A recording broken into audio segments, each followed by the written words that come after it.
Hi, family and friends. I pray everyone's well. Well, today is a day of reflections and questions. I have a couple of questions I want to answer, but first I wanted to reflect on something. And while it may be raining, believe me, on the radio, I'm listening to Frankie Beverly and Maze and the best of Don Henley. That's some of the best driving music that there is, believe me. The video itself is muted because of copyright. I can't play the music. I wish I could. I wish I could have you listening to it with me, but I can't. But just imagine Frankie Beverly and Maze, The Golden Time of Day, that's what it's called, or the best of Don Henley, The Boys of Summer. Come on, you can't beat that. I could drive all day to this music. I am thoroughly enjoying myself and just reflecting. And basically just reflecting on the fact that we're near the end of the year.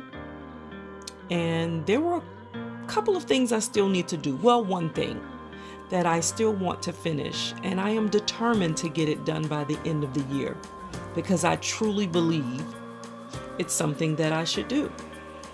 And then when the new year is coming in, I want to begin something new. So yeah, I was just reflecting on that, reflecting on the fact that there are some things I wanted to do. And even though I've been enjoying myself and traveling, I didn't want to lose sight of something that I'd really purposed in my mind to get done and that I really feel like was dropped in my spirit to do. We all have those things. We have those things that we just know we are to do. So I just wanted to reflect and remind myself while I'm jamming to my music that I still wanted to get those things done. So yeah, that's what I'm reflecting on, the end of the year.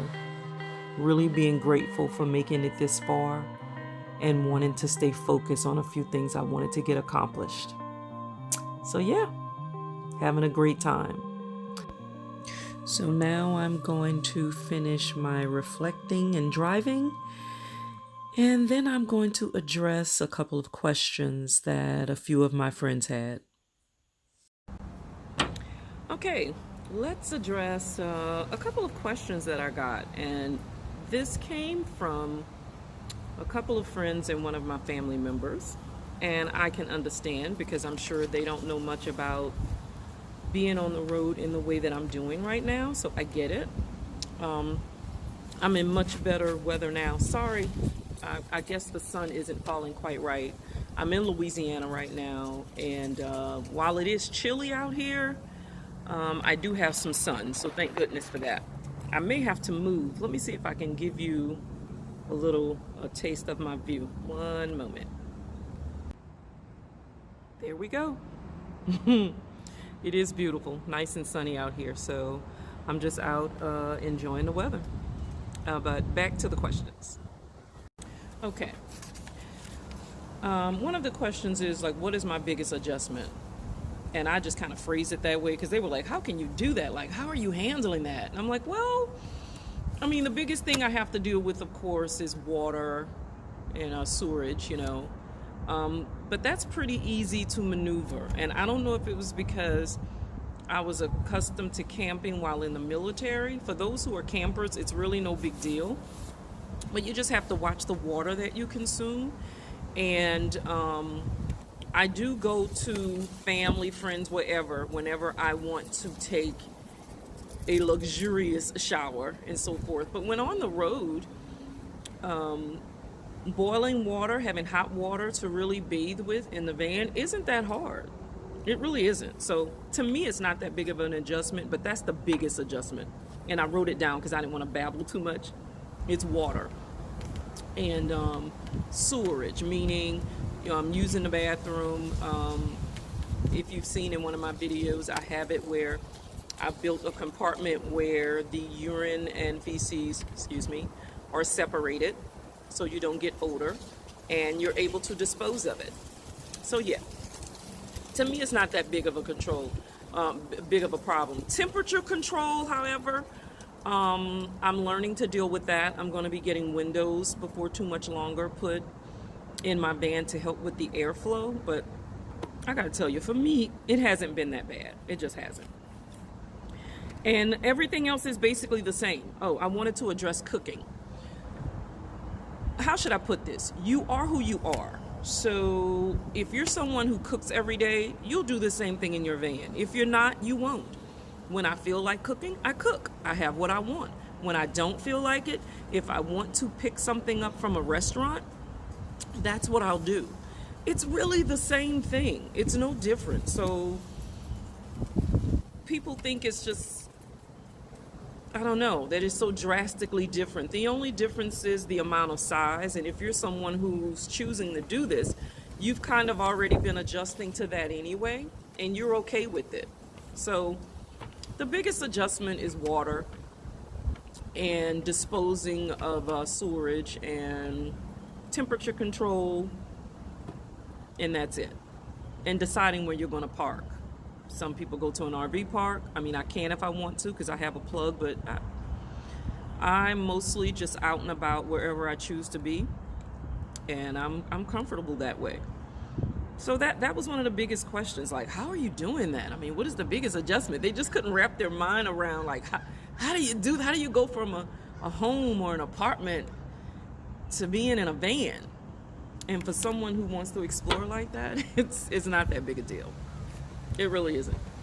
And especially not if you've been kind of preparing for it and thinking about how you're going to adjust. Oh, and the TV thing.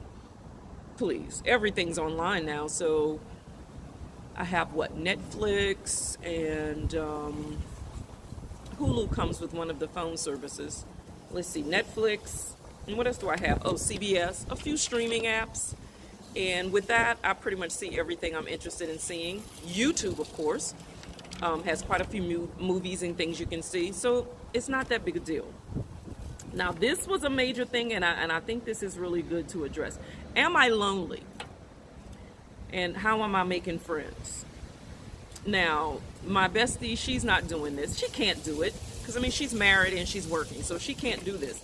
But I do have friends. It's not as if I forgot about the friends I already had. It's just that they're not able to be with me, so it's a little different. And it's not my desire to be a constant loner. I don't believe people want to be alone. There may be some who just honestly want to be, but for the most part, I don't think so. I'm not trying to be a constant loner. And I'm looking at this so I don't babble too much. But you should be someone who enjoys your own company. Let me put it that way. If you cannot stand yourself, this is not for you. You have to be able to be alone and be okay with your thoughts, And if you're not, it'll pretty much drive you crazy. So you don't have to want to be a loner. Sorry, I'm making sure no one's walking up behind me. You all know I think this is creepy talking, to yourself out like this. Anyway, you don't have to want to be a loner, but you have to be okay with being alone and not fall into a lonely state. I don't know. Best way I can explain it. But yeah, be able to enjoy your own company. But I mean, there are phone conversations. There are interactions online.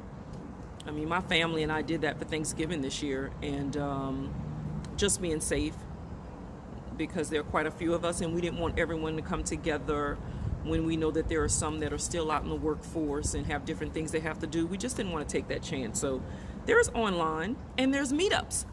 I met some great people at the Vanner family meetup. I mean, great. And I really think these are people that I will know for a long time, if not for a lifetime, because they're really nice. So you meet new people. And one thing I definitely don't want to leave out, and I think is most important, if you have some type of purpose to your life, that pretty much sums it up. I mean, even though you're alone, if there's some type of purpose in your life and some things that you need to do, then your time will be spent concentrating on those things too, so you won't be as lonely. But don't get me wrong, I think we're all meant to be with people. I personally think we're meant to do that. We're meant to help each other, uplift each other. love each other. That's what I personally believe. But if you find yourself alone at this time, you don't have to be lonely. And I guess that comes from within. So that answers the question. Am I lonely? No, I'm not lonely. But I'd be glad when all of this is over, when I can be around more people and do more. I would like to have that, but I'm not lonely. So those are the two questions. How do I adjust? I just basically made sure I adjusted to what I needed to use. And no, I'm not lonely, because I have friends and family that I reach out to, and I understand at the time that we're in now. So that's it. Oh, that was a long babble for just 2 questions. Sorry about that. Anyway, be blessed, be safe, have a great day.